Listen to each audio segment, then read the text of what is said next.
Assalamualaikum warahmatullahi wabarakatuh.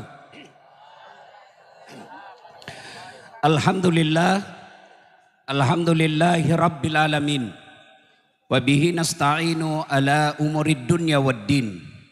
Ashhadu an la ilaha illallah wa ashhadu anna Muhammadan abduhu wa rasuluh. Allahumma salli ala Sayyidina Muhammad wa ala alihi wa sahbihi ajma'in, amma ba'd. Bapak Ibu, saudara-saudara sekalian, teristimewa tuan-tuan guru yang hadir di tempat ini, yang insya Allah dimuliakan dirahmati Allah Subhanahu wa ta'ala. Dari 4 penceramah yang hadir malam ini, sayalah kira-kira yang paling berat tugasnya. Kalau tadi Ustadz Fahru Rosi, alumni Pondok Pesantren Gontor, dilanjutkan dengan Ustadz Luqmanul Hakim, juga dari Gontor.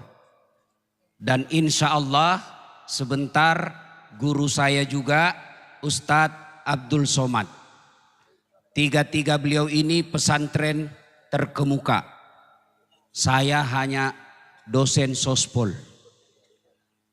Satu-satunya pesantren yang pernah saya alami adalah pesantren kilat. Saya berpikir-pikir, selama ini Pak Kiai, kalau saya diundang ceramah banyak kiai di dalam, saya masih percaya diri. Saya bisa bilang, saya diundang satu-satunya alasan karena sayalah yang paling banyak follower saya di sini. Di sini saya tidak berlaku kalimat itu. Kenapa? Ada guru kita Ustadz Abdul Somad yang lebih banyak lagi followernya dari saya. Maka saya timbang-timbang, kenapa saya diundang? Karena sayalah yang paling lucu dari 4 penceramah ini.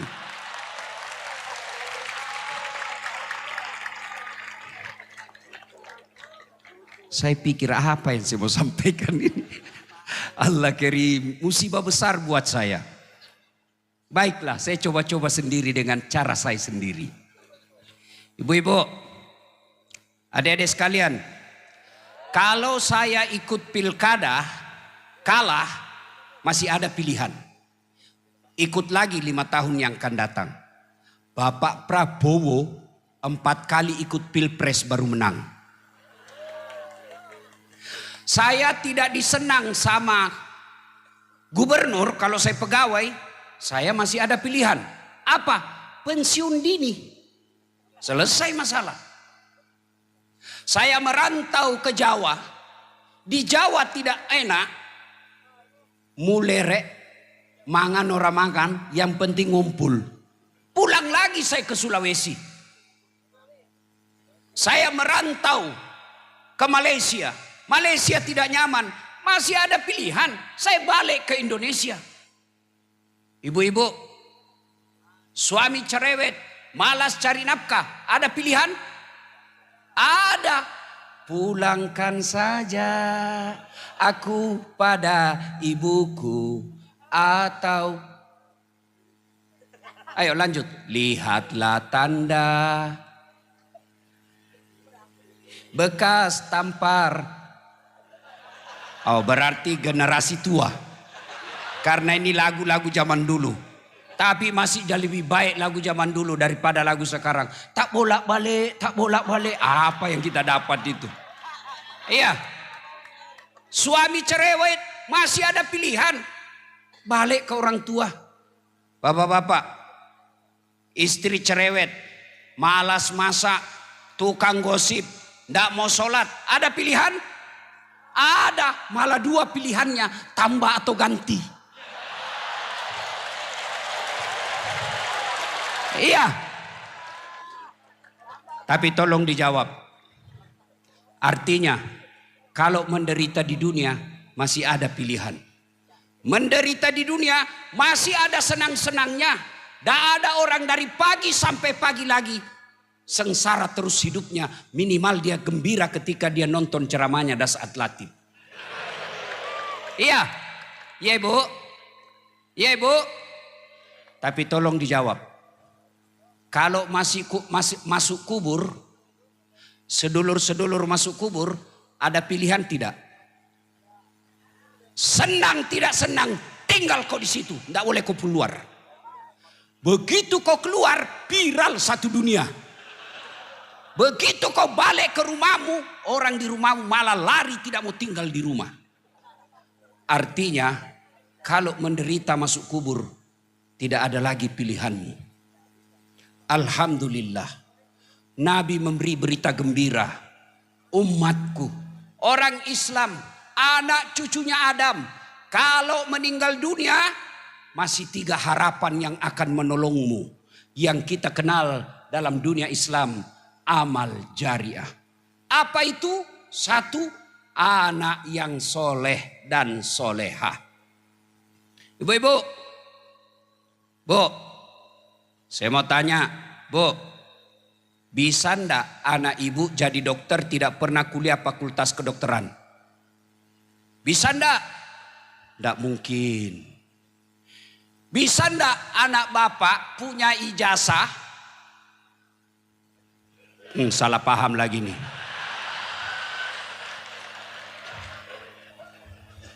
Sudah ndak usah itu kalau gitu. Bisa ndak bapak ibu sekalian punya anak jadi kapolsek bukan polisi? Tidak mungkin. Bisa ndak anak bapak ibu sekalian jadi tentara tidak pernah daftar lulus tentara? Tidak mungkin. Bisa ndak anak bapak ibu sekalian jadi anggota DPR tidak pernah caleg? Bisa, bawa kursi sendiri. Tapi beleng-beleng. Iya. Tolong jawab, Bapak Ibu, adik-adik sekalian. Bisa ndak anak kita soleh dan soleha meskipun tidak jadi dokter? Bisa. Bisa ndak anak kita soleh dan soleha meskipun tidak kuliah? Bisa. Maknanya menjadikan anak kita soleh dan soleha jauh lebih mudah, jauh lebih murah daripada jadi anggota DPR.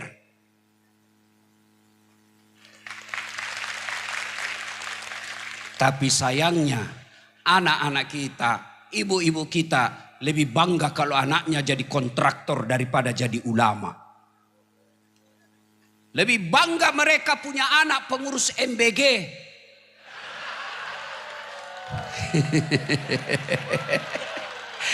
Karena ada yang bilang 19.000 ekor sapi tiap hari.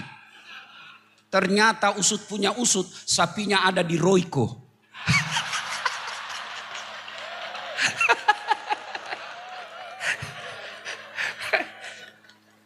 Nah, Bapak Ibu saudara-saudara sekalian, halo Ibu. Ibu, saya mau tanya Ibu, kalau Ibu meninggal nanti siapa yang doakan? Suami? Jangan harap Ibu kawin lagi. Oh, istri saya komplain. Jadi Ustadz, nanti kalau saya duluan meninggal, Ustadz mau kawin lagi. Saya peluk baik-baik dia Bu. Saya bilang, dengar kau sayang, jangankan kau meninggal, masih hidup saja saya selalu berpikir kawin lagi. Apalagi kalau kau sudah mati. Siapa yang doakan Bapak Ibu sekalian? Ibu-ibu kalau meninggal, siapa yang doakan? Anak. Sedulur-sedulur, kalau bapak-bapak meninggal, siapa yang doakan? Temanmu. Jangan harap. Ini ada polisi di sini. Pak Kapolres. Pak Kapolres doakan bapak? Enggak. Paling didoakan mudah-mudahan cepat pindah saya yang ganti. Ya. Coba lihat, bapak semua punya grup WhatsApp. Ketika ada orang meninggal, jangankan baca doa, ketik doa saja dia malas. Apa dia kirim? Stiker.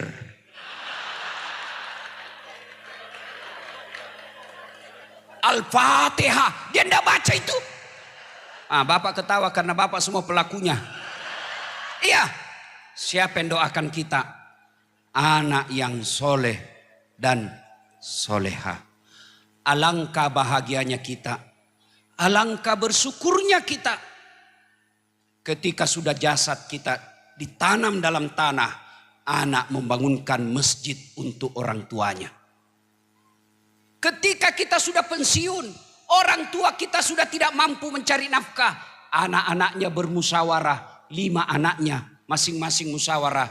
Saudara-saudaraku yang kakak berpidato, adik-adik sekalian, bapak sudah pensiun, tidak boleh lagi memikirkan sembako, tidak boleh lagi pikir token listrik. Mulai hari ini 1 anak 2 juta transfer ke orang tua, 5 anaknya 10 juta gaji pensiunnya dari anaknya, halalan toyiban.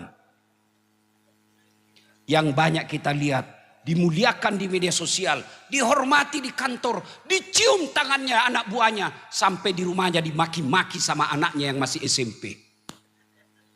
Demi Allah, orang tua seperti itu rugi lahirkan anak. Anak yang soleh dan solehah inilah yang menjadi harapan kita. Dia akan mendoakan orang tuanya sudah di alam kubur, setiap sujudnya dalam sholat 5 waktunya, apa yang diucapkan? Allahumma gfirli wali walidayya warhamhuma kama rabbayani saghira. Itulah anak yang hebat. Tapi lihat anak-anak modern sekarang, makin kaya orang tuanya makin kurang ngajar. Oh, sama cowoknya sopan betul. Iya kak. Sama bapaknya dia sliding tangannya. Baru 2 bulan pacaran sudah panggil papi mami.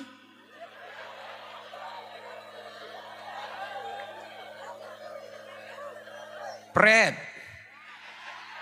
Orang tuanya tidak dihormati. Dinasehati sama orang tuanya, apa katanya? Itu kan dulu. Celaka orang tua seperti ini. Punya anak justru yang dilahirkan adalah raja. Yang kita harapkan punya anak, anak kita lah yang merajakan kita dan meratukan kita. Anak yang soleh dan soleha. Maka ibu-ibu, contohlah anaknya Ibrahim alaihissalam. Ibu-ibu masih ingat Ibrahim alaihissalam? Ketika diajak ngomong anaknya, nak, saya diperintah Allah untuk menyembelih kamu. Menurutmu bagaimana? Kisah ini pelajaran buat kita. Orang tua tidak boleh otoriter dalam mendidik anak. Sudah nyata-nyata wahyu, masih diajak ngomong anaknya. Mail, Ismail. Jangan juga kau cari di kitab Mail, tidak ketemu kau sampai kiamat. Menurutmu saya diperintah Allah menyembelih kamu, menurutmu bagaimana? Coba, sudah perintah Allah masih diajak ngomong. Banyak orang tua otoriter.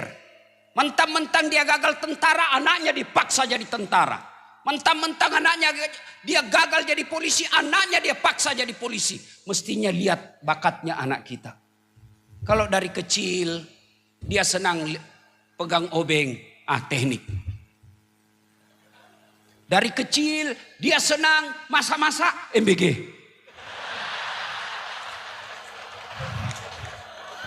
Kenapa? Saya heran, kenapa sensitif sekali nih MBG? Mungkin karena tidak masuk akal ini ya. Iya. Adik-adik sekalian, ketika Ibrahim ajak anaknya ngomong, nak, saya diperintah Allah menyembelih kamu. Menurutmu bagaimana?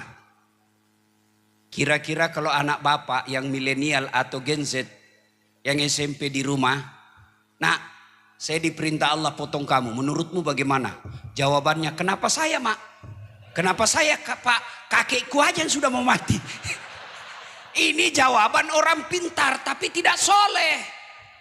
Maka yang kita minta bukan anak pintar tapi anak soleh. Kenapa? Kalau dia soleh insya Allah pintar. Kalau pintar belum tentu soleh. Maka doa Nabi Ibrahim, Allahumma rabbi habli minas solihin. Berikan hamba anak yang soleh. Nah Bapak Ibu saudara-saudara sekalian. Mendengar permintaan ayahnya ini. Apa jawaban Ismail? Pak, don't worry. Be happy. Jangan cemas pak. Laksanakan. Insya Allah Bapak mendapati saya anak yang sabar. Itulah anak yang kita harapkan. Perintah agama tidak membantah. Sami'na wa ata'na. Maka ibu bapak, yang pertama yang mengalir terus amalnya, anak yang soleh dan soleha. Ada yang tanya, Ustadz, bagaimana kami ini ibu yang tidak punya anak? Bagaimana kami ini bapak yang tidak punya anak? Tidak punya harapan dong. Oh, anak yang dimaksud di sini bukan sekedar anak yang dilahirkan dari perut istri kita, tapi anak yang dimaksud di sini masuk di antaranya anak murid yang kita ajarkan. Ibu-ibu yang tidak punya anak, lihat anak-anak didik di kantor, temui gurunya, Ustadz, ada anak hafal Quran kah di sini? Ada anak yatim kah di sini? Berapa biayanya 1 bulan? 700.000. Saya tanggung sampai dia selesai. Selama anak itu dia gunakan ilmunya, selama itu ibu punya kiriman amal meskipun bukan dari anak kandung sendiri. 2, karena waktu terbatas. 2. Enggak, saya yang panik di sini, Pak. Ini berat sekali nih ceramah, Pak. Demi Allah, saya juga tidak tahu kenapa tiba-tiba suara saya susah keluar. Karena saya stres dari tadi, Pak. Mikir saya gimana, apa yang saya mau sampaikan. 2, kata Nabi, adalah harta yang telah kita sedekahkan fisabilillah. Ibu-ibu, Bu, ini terutama yang banyak emasnya. Kalau ibu meninggal nanti siapa yang pakai emasnya, Bu? Anak? Bukan. Istri kedua. Oh. Begitu ibu meninggal, suami nangis. Tidak kusangka kau cepat sekali meninggalkanku, sayang. Dia buka cincinnya, Bu. Dia paksa keluar cincinnya, Ibu. Tidak mau keluar, dikasih sabun.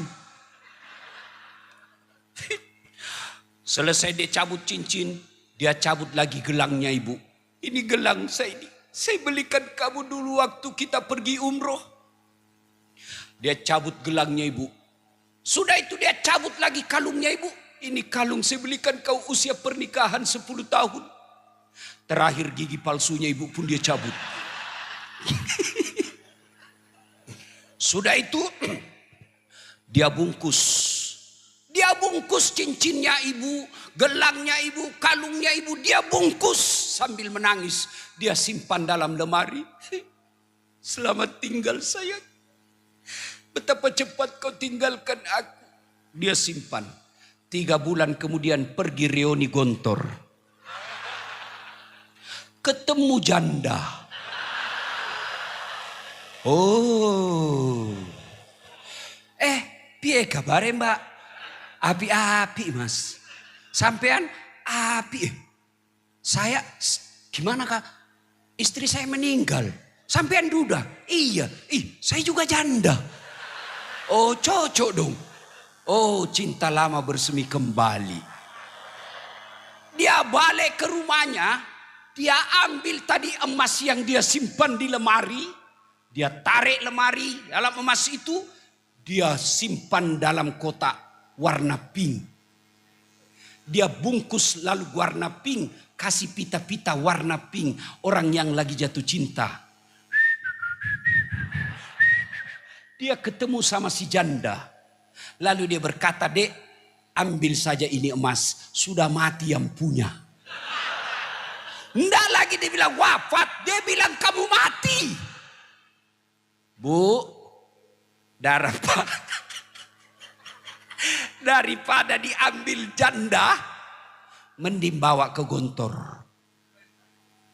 Bawa ke pesantren untuk anak-anak kita. Ini yang disebut pandai menyikapi harta.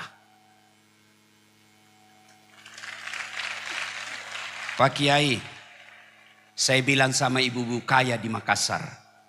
Ibu-ibu yang kaya tidak usah pakai emas asli. Kenapa? biar palsu orang juga tidak percaya palsu. Maka lebih baik kau pakai yang palsu, yang asli bawa ke pesantren. Saya bilang juga sama ibu-ibu yang miskin. Ibu-ibu yang miskin, tidak usah kau pakai yang asli. Karena biar asli orang juga tidak percaya.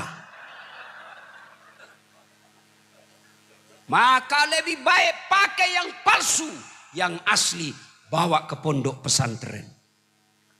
Jadikan dana untuk anak-anak yang soleh dan soleha lagi yang sekolah. Adik-adik sekalian, tanya Luqmanul Hakim. Tanya Ustadz Abdul Somad, Abdul Farhur Rosi Amsor. Tidak ada orang bangkrut gara-gara sedekah. Tidak ada orang yang jatuh bangkrut karena sedekah. Yang sepanjang saya tahu justru dia kaya karena rajin sedekah. Dan tidak ada orang senang, orang pelit. Saya mau tanya bapak-bapak. Senang tetangga yang pelit atau dermawan? Ayo jawab.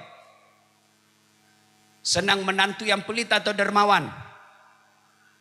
Senang pemimpin yang pelit atau dermawan? Tuh, tidak ada orang suka orang pelit.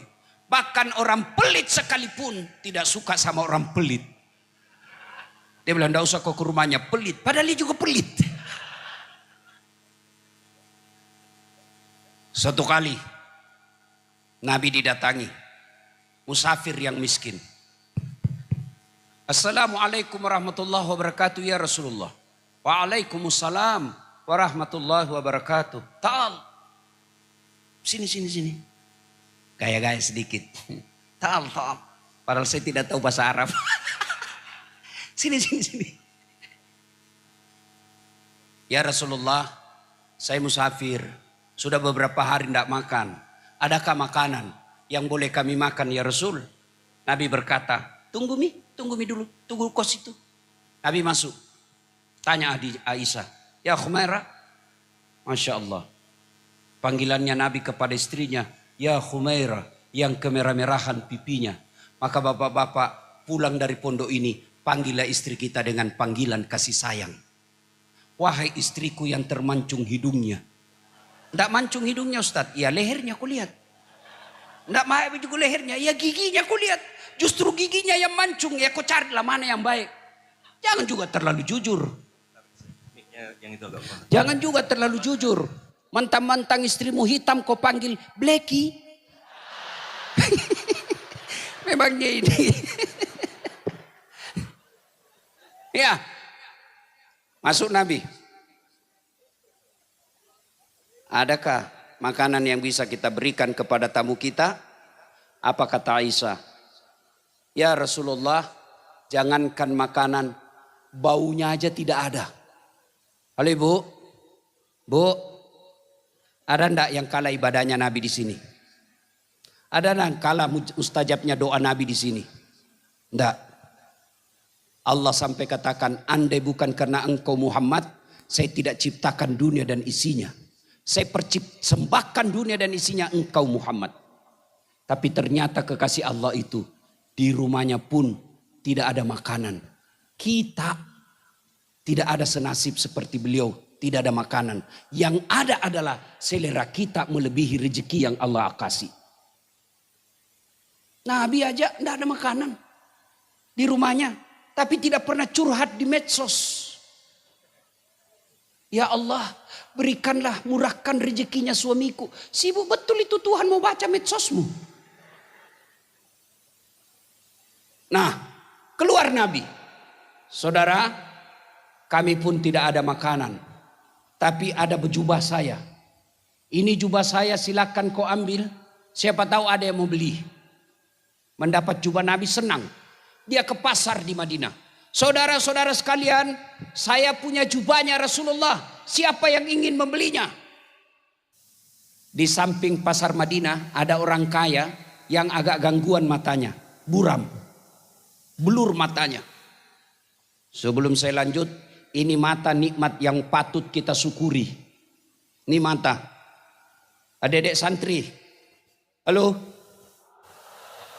Adik-adik santri? Tunggu dulu ya. Mana ini HP saya? Tapi ini HP ku bos, iPhone 17 Pro 2 tera. Siapa yang mau saya kasih? Ayo, mana yang mau saya kasih? Tapi begitu saya kasih kamu langsung buta, tuli. Mana yang mau? Mana yang mau? Berarti bukan ini handphone yang mahal. Apa yang mahal? Mata, telinga. Oh, apa kalau kau sudah tuli? Halo? HP baru kau tidak berfungsi, telingamu yang masalah. Hebatnya lagi di mata, dia bisa bedakan mana istri, mana tetangga. Coba kalau tidak bisa dibedakan, tertukar-tukar istri. Kenapa lain-lain rasanya malam ini? Ternyata Satpol PP. Iya kan? Maka kita nikmat. Ini blur matanya, gangguan matanya. Dia panggil budaknya. Kamu pergi ke pasar.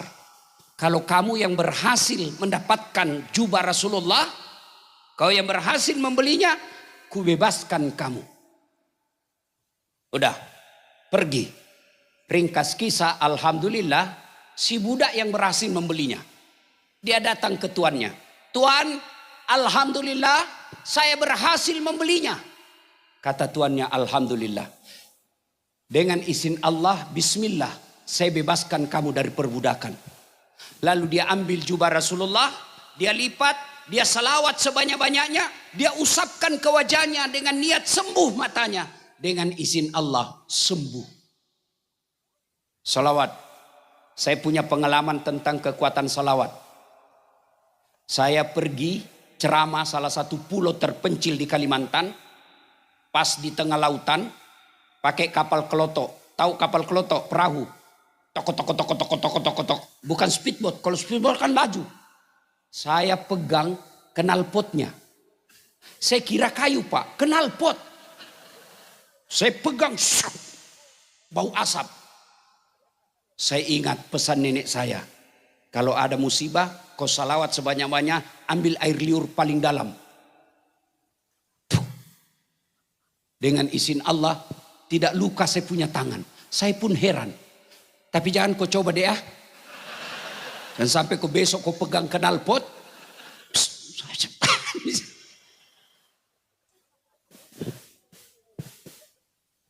Dia usap wajahnya. Dengan izin Allah sembuh.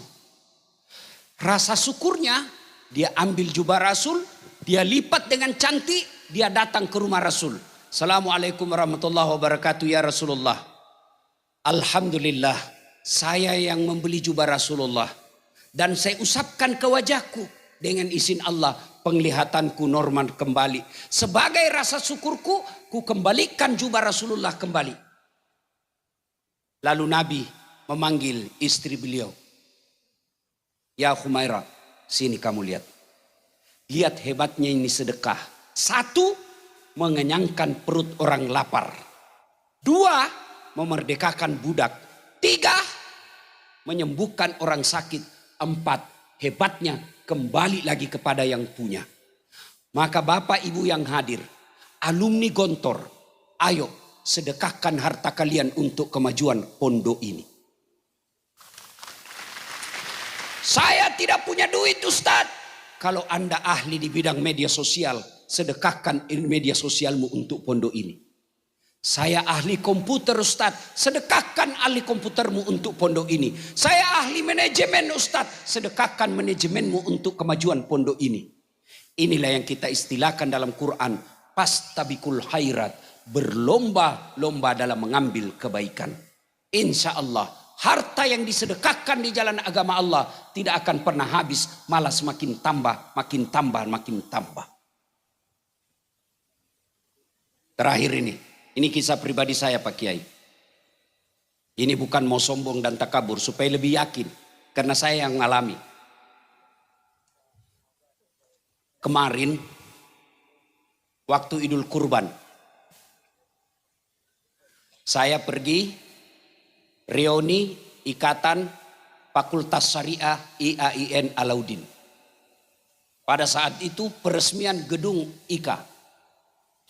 Saya berpikir, apalah saya sumbang ini. Akhirnya saya berkata, insya Allah saya akan sumbang 50 juta untuk sapi kurban anak-anak mahasiswa. 2 ekor. Pulanglah saya Pak Kiai. Pas pulang, baru kira-kira 10 menit, masuk telepon pengusaha sukses Kalimantan. Ustadz, nanti datang ke rumah acara. Dan itu kalau beliau ngundang, bukan gini pegang amplopnya, tapi kopor. Saya bilang sama anggota saya yang ikut, kau lihat hebatnya itu sedekah dek. Saya keluarkan 550 juta, saya yakin di atas 200 juta nanti gantinya ini kalau Aji yang ngundang. Berapa gantinya dia kasih? 400 juta. Sudah, baru satu itu? Sudah. Kemudian saya ke Jakarta. Pengusaha lagi ketemu. Ustadz, gimana kabar? Baik. Nanti saya kirim ya untuk hari Lebaran. Dikasih lagi saya 100 juta. Sudah 500. Saya baru keluarkan. Dan lain masih ada lagi. Pada hari itu terkumpul 700 juta lebih. Percaya, yang penting hakul yakin. Jangan ragu-ragu. Kalau Bapak keluarkan dompet, mau isi celengan, ragu-ragu. Benar enggak diganti enggak? Benar enggak diganti nih kata Ustaz Hasan? Oh tidak Pak. Kenapa? Ana indosani abdibi. Benar Pak Kiai. Saya tergantung sangka hambaku. Kalau dia sangka diganti, saya ganti. Kalau dia ragu-ragu, tidak. Maka ada orang lewat celengan Pak. Anak muda tepuk belakang. Pak, dia sodorkan, ini orang kaya Pak, tapi pelit. Dia tarik dompetnya. Dia cari. 2.000 dia keluarin. Masuk celengan. Lewat depan anak muda ini, ditepuk belakang, dari ada belakang. Haji. Ya, dia sodorkan uang 100.000. Wih, dalam hatinya Pak Haji, hebat betul ini anak muda. Masih muda 100.000. Akhirnya dimasukkan celengan. Begitu masuk celengan, dia bilang ini anak muda, Pak Haji, itu uangnya Bapak yang jatuh tadi.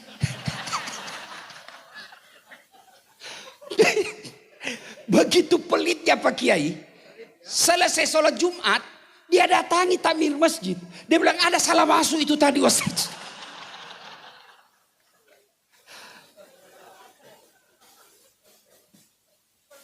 Pelit betul. Maka dedek sekalian, bagi manajemen modern, Eropa, Amerika, Australia, cendekiawan mereka. Mereka berkata kalau mau maju ekonomi, kalau mau banyak duitmu, dia pakai manajemen ekonomi modern. Bagi kita pakai manajemen ilahiyah. Apa? Sedekah. Sedekah. Jangan berkata saya masih mondok. Tidak mungkin. Sedekahlah. Meskipun sedikit. Apa sedekahnya Ustadz? Dilihat pesantren. Oh, sini tidak ada sendal dari tempat wudhu. Ada uang belanja dari ibu. Belikan sendal jepit. Niatkan. Ya Allah, tambahkan rezekiku. Saya akan ganti ini. Insya Allah. Pondok ini bisa maju kalau kita semua berlomba-lomba dalam mengambil kebaikan. Salah satu di antaranya sedekah sesuai dengan apa yang kita miliki. Yang ketiga, yang akan mengalir terus-menerus adalah ilmu yang bermanfaat. Saya bukan ustadz, ya teruskan ceramahnya ustadz. Kita punya semua grup WhatsApp, tapi sayangnya grup WhatsApp yang banyak kita teruskan, yang kita share beramai-ramai, kadangkala hanya isu-isu politik. Tapi ceramah-ceramah, konten-konten dakwah biasanya kita malas untuk teruskan ke grup WhatsApp lainnya. Bapak terima ceramahnya guru kita Ustadz Abdul Somad. Terima, sebarkan ke orang lain. Kalau 10 grup, satu grup 100 orang, 500 orang. Masa tidak ada yang nyangkut? Ilmu yang bermanfaat. Saya sayang, biasa heran. Cuma yang selalu disebarkan ceramah saya meleset-meleset sedikit. Dilihat dosa, tidak dilihat barang bagus. Itu aja yang banyak disebarkan. Bapak ibu saudara-saudara sekalian, anak yang soleh dan soleha, harta yang telah kita sedekahkan, ilmu yang bermanfaat, alhamdulillah berkumpul di tempat ini. Inilah tempatnya ketiga-tiganya. Anak yang soleh dan soleha, anak pondok kita, anak pesantren kita. Bayangkan 100 tahun, bukan jumlah waktu yang ringkas. 100 tahun kita lihat Pak, banyak perusahaan, banyak organisasi bertahan 100 tahun. Tapi mungkin karena didukung oleh harta yang banyak. Banyak organisasi perusahaan bertahan 100 tahun. Mungkin karena didukung oleh oligarki. Tapi pesantren Gontor bisa bertahan 100 tahun. Bukan karena harta, bukan karena kekuasaan, bukan karena oligarki. Tapi karena nilai. Mungkin kita melihat ada pesantren dibesarkan oleh keluarga. Tapi apa yang ditularkan, dia menjadi warisan keluarga itu. Tapi Darussalam Gontor diwariskan bukan untuk anak cucunya, tapi untuk umat menjadi badan wakaf. Itu yang menjadi nilai buat kita semua. 100 tahun, silih berganti pejabat, silih berganti rezim. Tapi alhamdulillah Gontor tetap berdiri sampai sekarang. Kalau Anda mencari Gontor, jangan cari gedung yang tinggi-tinggi. Kalau Anda mencari Gontor, pada awalnya bukanlah tanah yang lapang dan gedung yang mewah. Tapi dimulai dengan cita-cita 3 pendiri bersaudara yang kita kenal Trimurti. Yang sampai detik ini karena keikhlasannya bisa bertahan sampai 100 tahun. Tapi tidak boleh puas sampai di situ. Pertanyaan makin besar. Mampukah kita abad kedua berikutnya? Saya yakin dengan semangat 3 tadi, insya Allah, jangankan 100 tahun yang akan datang, biiznillah, dengan izin Allah, maka Gontor akan bisa lebih tua dari Republik Indonesia insya Allah. Indonesia baru berapa puluh tahun, Gontor sudah 100 tahun. Mudah-mudahan Allah memberkati tempat ini, guru-gurunya, santri-santrinya, dan insya Allah abadi sepanjang zaman. Ini saja yang ingin saya sampaikan. Kalau Ustadz Luqmanul Hakim pandai berpantun, karena memang orang Melayu. Kalau MC tadi pandai berpantun, karena memang diajarkan pantun. Kami orang Bugis tidak tahu pantun. Tidak ada. Maka dalam budaya bahasa tutur orang Bugis tidak ada pantun. Kalau orang Melayu ingin melamar, dia akan berkata, aku melihat ada bunga di taman. Bunga itu sudah siap untuk dipetik. Kalau orang Bugis tidak. Sudah besar anakmu ya? Kasih nikah anakku sama anakmu. Itu orang Bugis itu. Tidak pandai dia berpantun Pak. Itu orang Bugis begitu. Maka kami tidak tahu pantun. Maka saya mohon maaf tidak bisa berpantun. Ya, Bapak Ibu saudara-saudara sekalian, terutama para kiai, terima kasih atas penghormatan ini. Saya tadi tertolong. Sebab saya tadi lihat susunan acara, saya yang terakhir. Bayangkan kalau saya yang terakhir, di depan ada Ustadz Abdul Somad, mati ngutu saya.